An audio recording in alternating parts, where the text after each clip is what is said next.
Hello everyone, welcome to this video. आज की इस वीडियो में हम 10वीं कक्षा के अध्याय 8 जीव जनन कैसे करते हैं पर चर्चा कर रहे हैं। हमने इस अध्याय का अध्ययन कर लिया है और साथ ही साथ हमने इसका रिवीजन वर्क भी कर लिया है। तो आज हमें क्या करना है? आज हम इसके अभ्यास कार्य को देखेंगे, मतलब इसके प्रश्नोत्तर को देखेंगे। तो चलिए हम स्लाइड्स के जरिए इसके क्वेश्चन आंसर को करने की कोशिश करते हैं।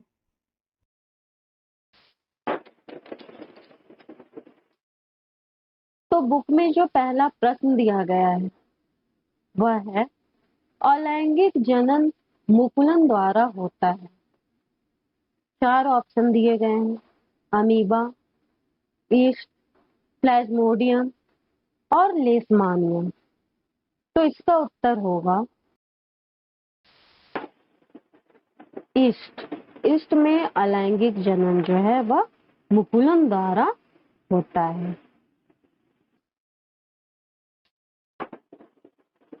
अगला प्रश्न है, निम्न में से कौन मानव में मादा जनन तंत्र का भाग नहीं है? ऑप्शन है अंडाशय, गर्भाशय, शुक्रवाहिका और डिंब वाहिनी। तो इसमें जो अंडाशय है वो मादा जनन तंत्र का भाग है। गर्भाशय और डिंब वाहिनी भी मादा जनन तंत्र का ही भाग है। तो इसका उत्तर होगा शुक्रवाहिका। शुक्रवाहिका जो है वो नर जनन तंत्र का भाग होता है, तो इसलिए यह मादा जनन तंत्र का भाग नहीं है।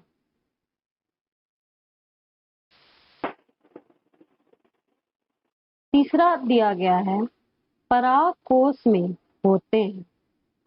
4 ऑप्शन हैं, बाह्यदल, अंडाशय, अंडक और परागकण।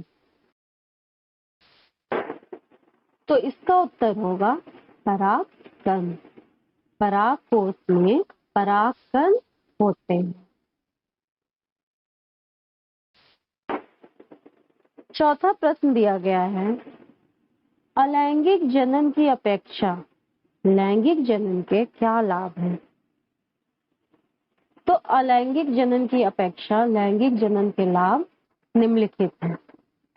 पहला, इससे जनन संतति में विविधता आती है। जहां लैंगिक जनन में विविधता अधिक आती है, वही अलैंगिक जनन में विविधता बहुत ही कम होती है। दूसरा है, जीन के नए युग्मक बनते हैं जिससे आनुवांशिक विविधता का विकास होता है। यहाँ पर आप एक पॉइंट और लिख सकते हैं कि अलैंगिक जनन में विपरीत परिस्थिति में जीवों के नष्ट होने की संभावना अधिक होती है, जबकि लैंगिक जनन में विपरीत परिस्थितियों में भी जीवों की लुप्त होने की संभावना बहुत ही कम होती है।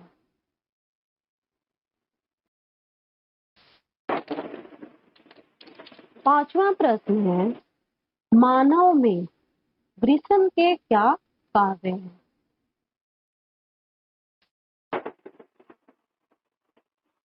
शुक्राणु का निर्माण वृषण में होता है और वृषण जो है टेस्टोस्टेरोन का स्रावन करता है। वृषण वृषण कोश में स्थित होते हैं। वृषण शुक्राणु भी उत्पन्न करते हैं और इसमें टेस्टोस्टेरोन हार्मोन भी स्रावित होता है। वृषण नर जननांगों का अहम हिस्सा है। इसके द्वारा स्रावित हार्मोन शुक्राणु को पोषण प्रदान करते हैं। इसके अतिरिक्त ये स्राव ही शुक्राणुओं के मादा में स्थानांतरण के लिए सहायक होते हैं।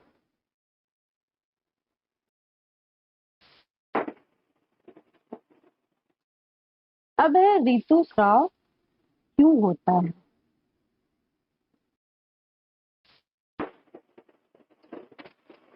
अंडाणु का निषेचन शुक्राणुओं द्वारा होता है और ऐसा न होने पर अंडाणु लगभग 1 दिन तक जीवित रहता है। इसके पश्चात गर्भाशय की मोटी और स्पंजी दीवार टूटकर रक्त और म्यूकस में बदल जाती है। यह स्राव मादा योनि के रास्ते स्रावित हो जाता है और इसे ही ऋतुस्राव कहते हैं। और यह स्राव हर माह में होता है।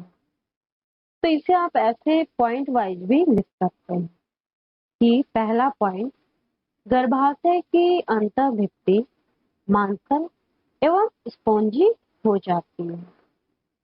दूसरा, यह अंड के निषेचन होने की अवस्था में उसके पोषण के लिए आवश्यक है, लेकिन निषेचन न होने की अवस्था में इस परत की भी आवश्यकता नहीं रहती है। अतः यह परत धीरे धीरे टूटकर योनि मार्ग से रुधिर और म्यूकस के रूप में निष्कासित होती है।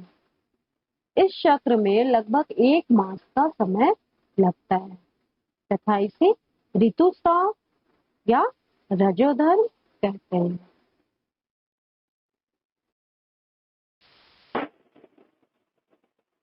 सातवां प्रश्न है, पुष्प की अनुदैर्घ्य काट का नामांकित चित्र बनाइए।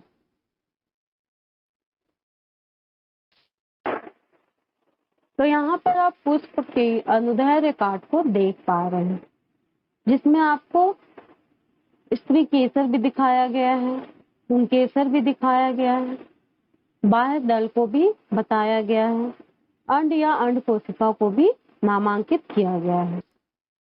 स्त्री केसर के तीनों भाग को यहाँ पर दिखाया गया है, वर्तिकाग्र, वर्तिका और अंडाशय।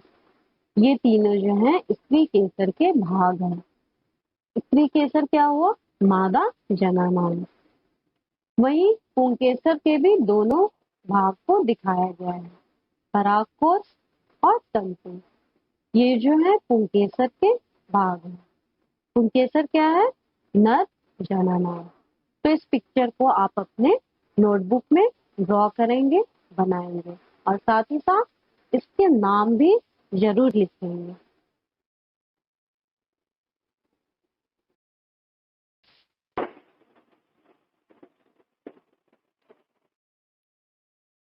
आठवां प्रश्न है, गर्भ निरोधन की विभिन्न विधियां कौन सी हैं? तो गर्भ निरोधन की मुख्यतः 3 विधियां होती हैं।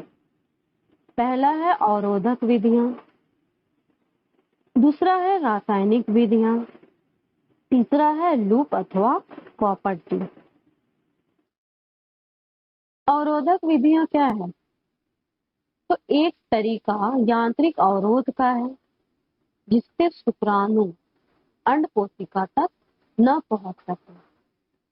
शीशन को ढकने वाले कंडोम अथवा योनि में रखने वाली अनेक युक्तियों का उपयोग किया जा सकता है।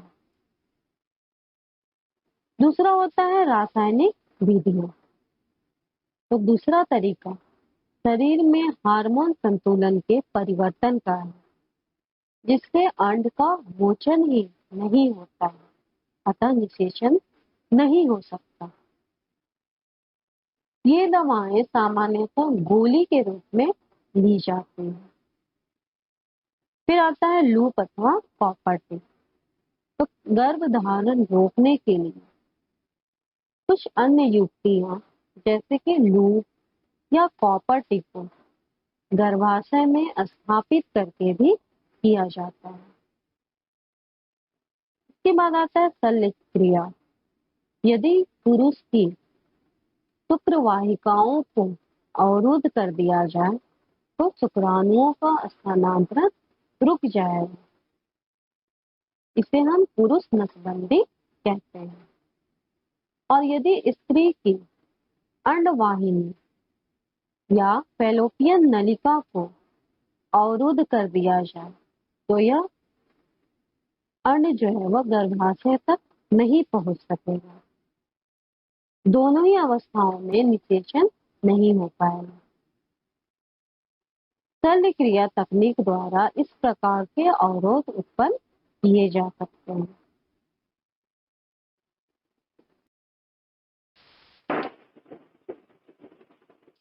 अगला प्रश्न है कि एक कोशिक एवं बहुकोशिक जीवों की जनन पद्धति में क्या अंतर है?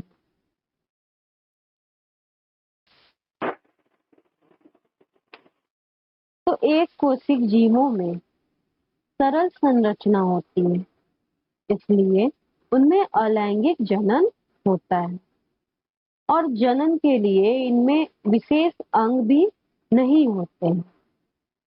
वहीं बहुकोशिकीय जीवों में जटिल संरचना होती है, इसलिए इसमें लैंगिक और अलैंगिक दोनों जनन होता है और इसमें जनन के लिए अलग अंग भी होते हैं।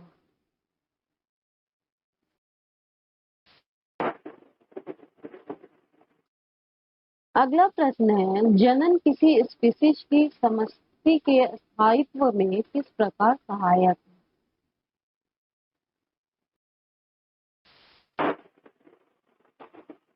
अपनी जनन क्षमता के कारण जीवों की समष्टि परितंत्र में अपना स्थान ग्रहण करने में सक्षम होते हैं। जनन के दौरान डीएनए प्रतिकृति का बनना जीव की शारीरिक संरचना और डिजाइन के लिए महत्वपूर्ण है, जो इसे विशिष्ट स्थान के योग्य बनाते हैं। साथ ही वह उसे वातावरण में रहने के लिए अनुकूलता प्रदान करती है। इस प्रकार जनन किसी जाति या स्पीशीज की समष्टि के स्थायित्व में सहायक है।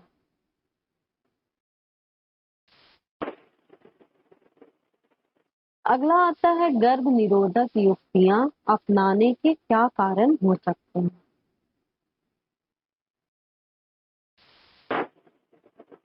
गर्भ निरोधक युक्तियां गर्भधारण को रोकने हेतु अपनाई जाती है। जीव प्रजनन क्रिया करते हैं और जीवों की वृद्धि करते हैं। इस प्रकार यदि यह क्रिया निरंतर चलती रहे, इस पर रोक न लगाया जाए, तो पृथ्वी पर जनसंख्या विस्फोट हो जाएगा और इसके अतिरिक्त बार बार गर्भधारण होने से स्त्री के शरीर पर भी विपरीत प्रभाव पड़ता है। तो इसलिए गर्भ निरोधक युक्तियां परम आवश्यक होती हैं। इसे आप पॉइंट में इस प्रकार लिख सकते हैं कि अनचाहे गर्भधारण को रोकना, दूसरा लैंगिक संचरण द्वारा गोनेरिया, सिफिलिस और वायरस संक्रमण जैसे मस्सा, HIV एड्स से बचाव, और तीसरा बच्चों के बीच अंतर के लिए गर्भ निरोधक युक्तियां अपनाना बहुत ही जरूरी है। तो इस तरह अभी हमने बुक में दिए गए अभ्यास कार्य को देखा।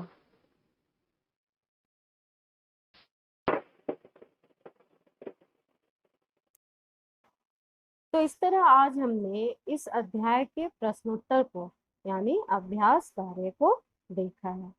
पाठ के अध्ययन के साथ साथ हमने इस अध्याय में दिए गए क्रियाकलापों को भी कर लिया है, देख लिया है, और पाठ के मध्य में जो भी प्रश्नोत्तर दिए गए हैं हमने उसे भी समझ लिया है, उसे भी कर लिया है। तो इस तरह हमारा यह जो अध्याय है रिप्रोडक्शन, जीव जनन कैसे करते हैं, अब समाप्त होता है। धन्यवाद।